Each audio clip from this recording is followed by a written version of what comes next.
In the original game, the sixth world was Pluto. Ironically, despite being the smallest planet, Pluto was the largest and most diverse world in the game. Entropy had a different layout, but was similarly huge and diverse. Now, the board music was played by a violin instrument, a melody that started out sounding mournful, and then it gets rather, I guess I'd call it distorted?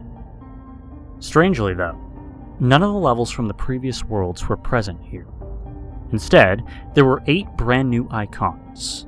The bosses this time were Megalon, Batra, and Mechagodzilla. And as usual, the first thing I did was go to the quiz level for another interrogation from Face. But when I got there, I noticed something different. Instead of the usual goofy Ghidorah music, it was the password theme. The music change seemed to be intentional, because after the first 2 questions at the start, the quiz started to take on a darker tone. Number 1. Do you like ice cream? Answer, yes. Reaction, weird face, number 1. Number 2. Do you like clowns? Answer, yes. Reaction, weird face, number 10. Number 3. Is time slipping through your fingers? Answer, yes. Reaction, weird face, number 2. Number 4. Do you have any regrets? Answer, yes. Reaction, hurt. Number 5. Do some people deserve to die? Answer, no. Reaction, weird face, number 3. Number 6. Is it safe to go out at night? Answer, yes. Reaction, weird face, number 5. Number 7. Do you find it hard to sleep at night? Answer, yes. Reaction, weird face, number 9. Number 8. Have you ever killed anyone? Answer, no. Reaction, weird face, number 7. Number 9. Do you want to kill anyone? Answer, no. Reaction, angry. Number 10. Are you actually accomplishing anything? Answer, no. Reaction, weird face, number 4. Number 11. Does life have any real meaning? Answer, no. Reaction, love. Number 12. Do you like Mothra? Answer, no. Reaction, maniacal. I knew that the last one was going to be a gameplay-related question, but I had no idea what the result would be. I answered honestly, because as I said before, I never really liked Mothra. Nobody liked playing Mothra in this game, okay? And there was a good reason for that. Every other time Mothra gets hit, she gets slammed back to the left corner of the screen. And, well, she sucks at fighting because her attacks are so weak. The only benefit Mothra had was being able to fly over obstacles in some levels. So I answered no. And Face actually replied back to me. Not only with the maniacal expression, but with text stating, "Too bad." I was taken back to the map screen, and I was just as shocked to see that Godzilla and Anguirus had disappeared from the board, leaving only Mothra. Face had just fucked me over. Needless to say, I was pissed, but there wasn't really anything I could do. And I'm willing to bet even if I had said yes, I would have been stuck with Mothra anyway. Face giveth, and face taketh away. So, I take one deep breath and get ready to explore. There were 2 paths I could take through the board, and I decided to take the lower one. This turned out to be a good choice, for reasons I'll get to momentarily. The first world ahead of me was a forest, so I started there. Almost immediately, I got an eerie feeling. There was something about this level that just seemed off to me, even more than the previous ones. Perhaps it was the pitch-black background. I've always been afraid of being in a forest at night. Something about all those trees.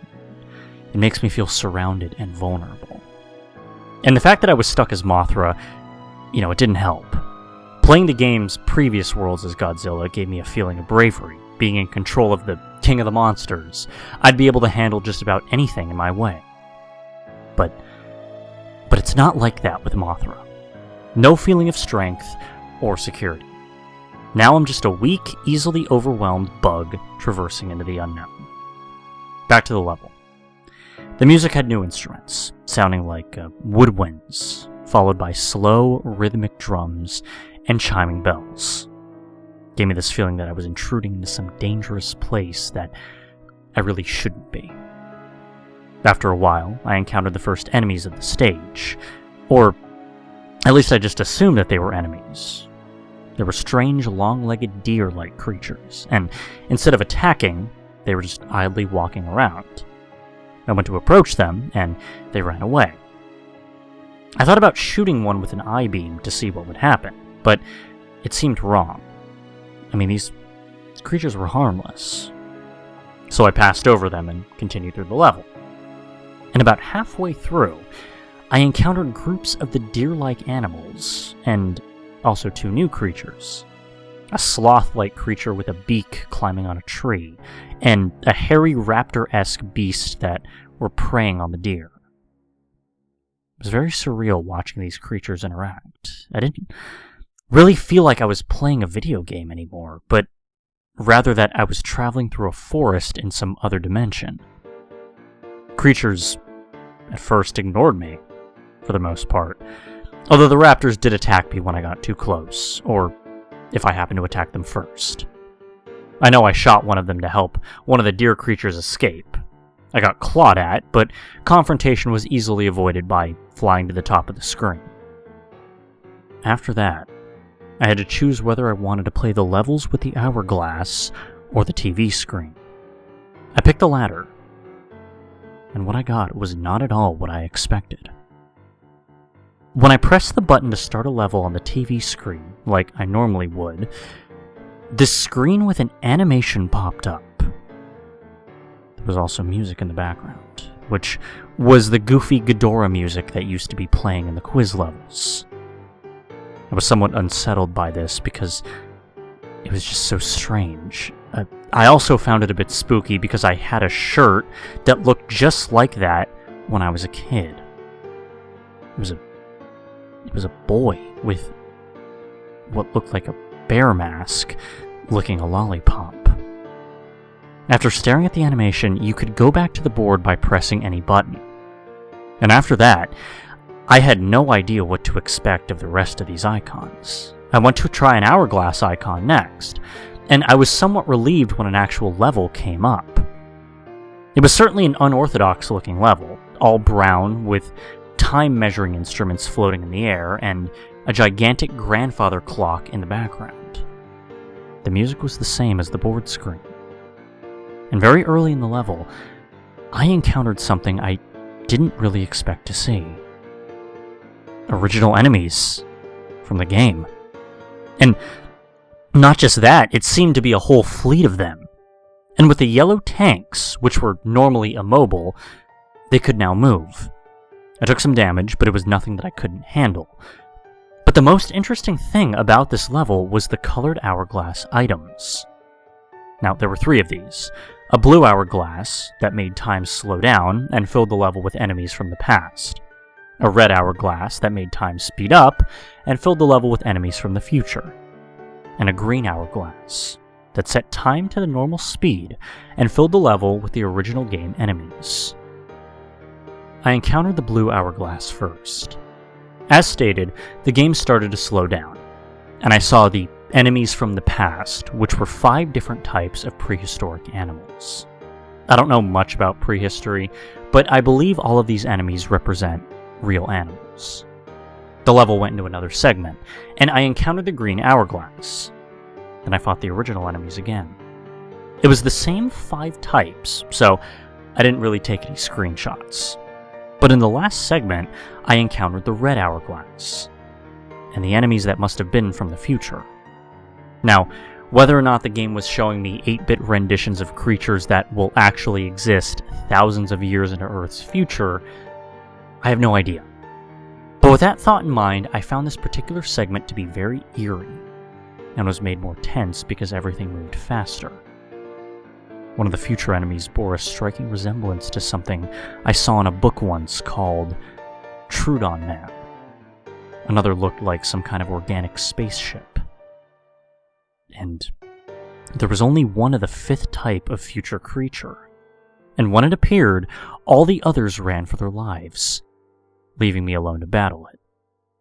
It could fly, but its sprite didn't actually move, and its single attack was firing a lightning bolt from its face, I guess. Even so, it was surprisingly powerful, and I suppose that it could be considered a mini-boss. After defeating it, I left a health power-up that restored the health and energy I had lost fighting it, which was convenient.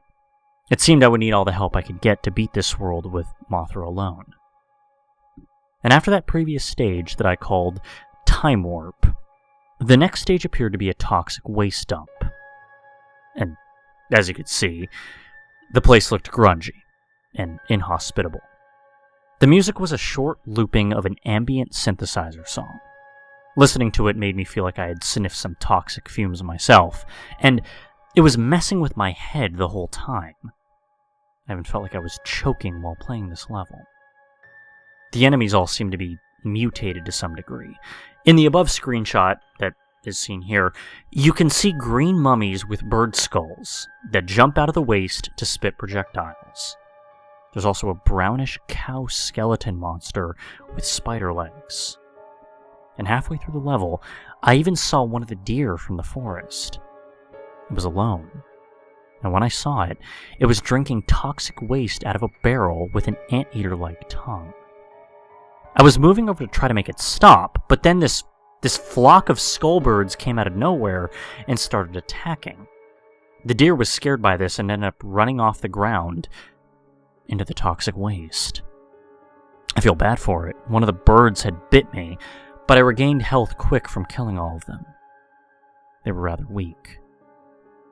I pressed onward.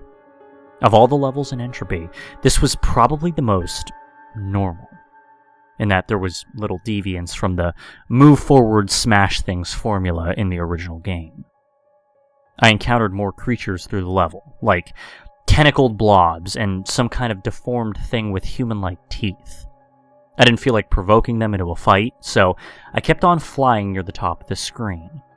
I still had to deal with an occasional flock of birds now and then. And, well, at the end of the level, there was this large bluish-green lake, and there I encountered another mini-boss, some kind of a monster with a long neck and a whale's skull.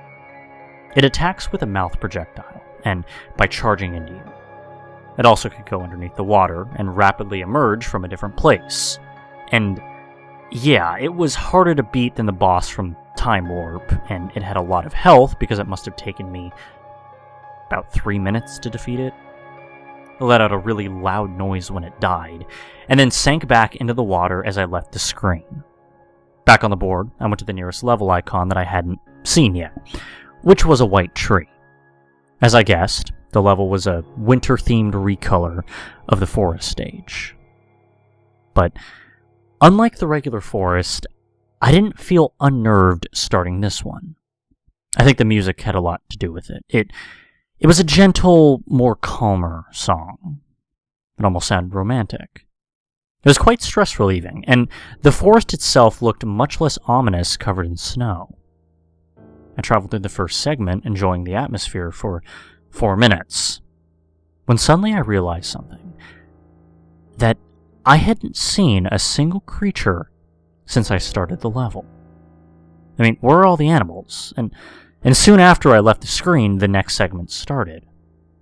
In the second segment, I was still in the winter forest, but now the music was gone. I was starting to feel suspicious, but then I reminded myself that there were other empty levels in the game, and this was likely another one of those. But then, I heard something familiar.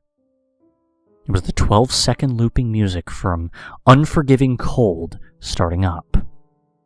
I could feel my heart sink as I came across this horrible sight. It was a whole group of dead deer creatures, covered in snow.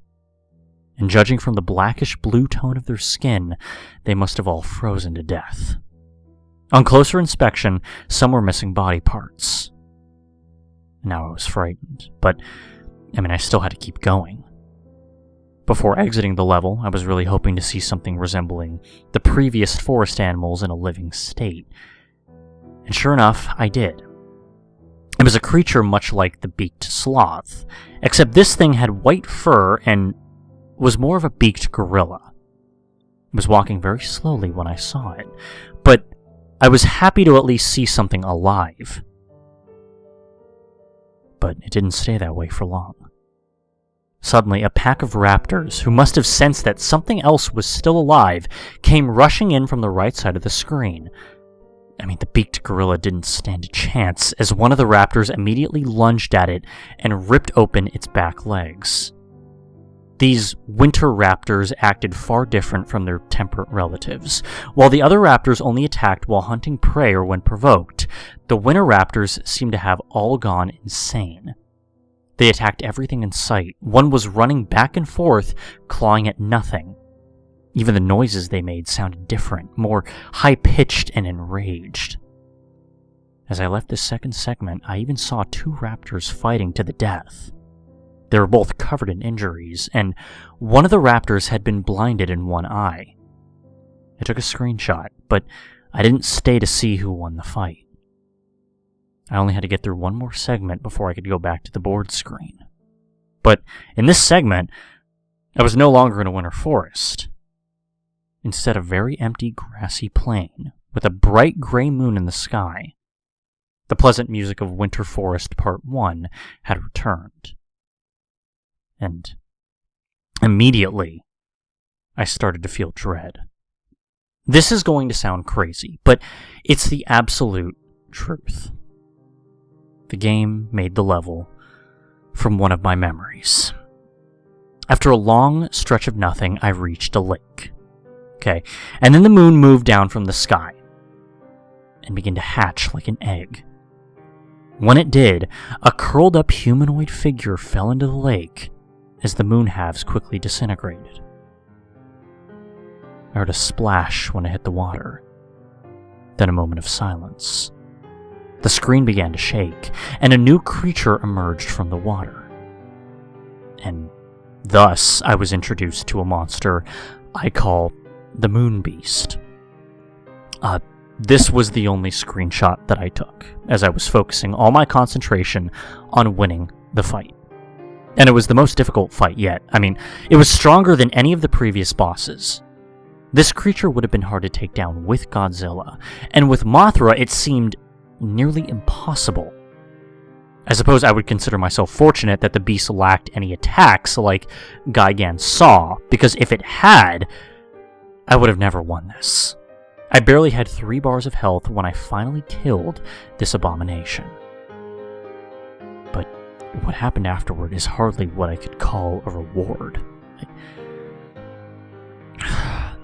I've been trying to keep my promise and suppress this particular memory for years. But it seems as if I have to get it off my chest. This is a very painful memory for me. But the game already knows about it, and I think you should too. I'll just tell you the important parts, because I don't like bringing this experience back into my head, unless I really have to.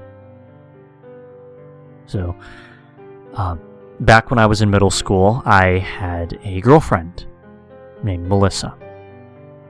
She suffered from some kind of mental disorder that caused her to go into episodes. When she was in an episode, she would stand or sit perfectly straight and still, and her face would instantly lose any expression she had before.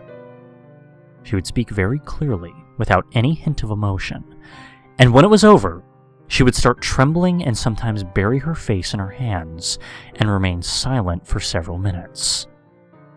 I can't really convey the feeling it gave me in words, and out of respect, I won't try. You had to see this in person to understand. But despite this, she was a very kind person, and I cared about her dearly. We liked to hang out in a field at night and look at the stars. But one night she didn't say anything to me at all. She just stared directly at the moon, trembling. I tried to talk to her, but she suddenly sprung up and ran right into traffic. I tried to stop her, but I was too late. She got hit by a truck and was killed that night. I looked her right in the eyes when the wheels went over her neck. That sight has always haunted me.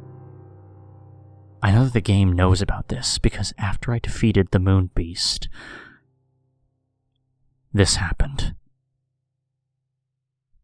Melissa, kill yourself. Kill, kill, kill, kill, kill, kill, kill, kill, kill, kill, kill, kill, kill. Over and over, it said on the screen. Red text on a plain black background.